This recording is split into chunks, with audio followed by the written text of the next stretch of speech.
అందరికీ నమస్కారం. ఈ నెల 22వ తారీఖున వైఎస్ఆర్ కాంగ్రెస్ పార్టీ నన్ను సస్పెండ్ చేసినట్టు విడుదలైనటువంటి ఆ ప్రకటనకు ప్రతిస్పందిస్తూ నా అభిప్రాయం తెలియజేయాల్సినటువంటి అవసరం ఉంది కనుక ఈ వీడియో ద్వారా ప్రజలందరికీ కూడా తెలియజేస్తున్నాను.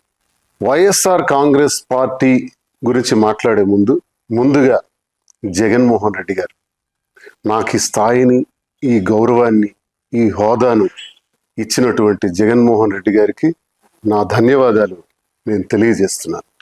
మరి ఈరోజు పార్టీ కోసం చాలా కష్టపడి పనిచేశాను, గొంతై మాట్లాడాను, గట్టిగా ప్రతిపక్షాల మీద విరుచుకుపడ్డాను.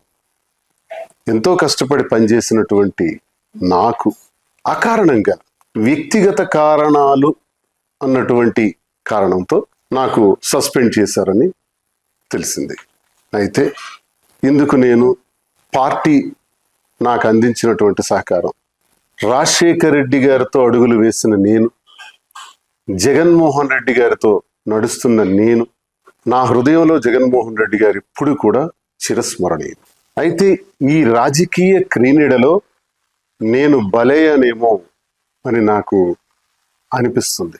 అయితే నేటికి 25 సంవత్సరాలుగా ప్రజా జీవితంలో ఉన్నటువంటి నేను, ప్రజాసేవనే పరమావధిగా భావించిన నేను ఎప్పుడూ పార్టీకి ద్రోహం చేయలేదు, అవినీతి చేయలేదు, లంచాలు తీసుకోలేదు, అధికార దుర్వినియోగం చేయలేదు, భూ కబ్జాలు చేయలేదు.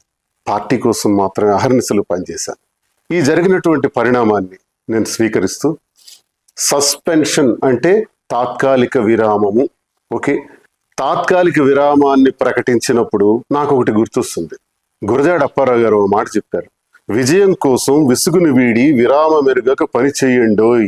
పని చేస్తాను, కష్టపడి పని చేస్తాను, స్వతంత్రుడిగా, తటస్థునిగా, నా ప్రజల కోసం, నాకు నమ్ముకున్న గ్రామాల కోసం, నా పైన ఆధారపడి ఉన్నటువంటి కార్యకర్తల కోసం, అభిమానుల కోసం నిరంతరం మరింత రెట్టింపు ఉత్సాహంతో పనిచేస్తానని, ఎవ్వరూ ఆందోళన చెందవలసిన అవసరం లేదని, నా అభిమానులందరూ కూడా ధైర్యంగా ఉండాలని, గ్రామాన మళ్ళీ తిరుగుతాను, ప్రతి ఇంటికి ఈ దువ్వాడ శ్రీనివాస్ వస్తాడు, ప్రజలతో నేరుగా సంబంధాలు ఉన్నటువంటి నేను ఏ ఒక్కరిని విడిచిపెట్టేది లేదని, కష్టపడి పనిచేస్తానని, అన్నింటికీ కాలమే తీర్పు చెబుతుందని నమ్మిన నేను, మరి ప్రజలందరికీ ఇంతవరకు నాకు ఈ గౌరవాన్ని ఇచ్చినటువంటి ప్రజల్ని నేను ఎప్పుడూ మర్చిపోలేను. ముఖ్యంగా టెక్కలి నియోజకవర్గ ప్రజలు, వారి పాదాలకు నా సాష్టాంగ ప్రణామాలు చేస్తూ,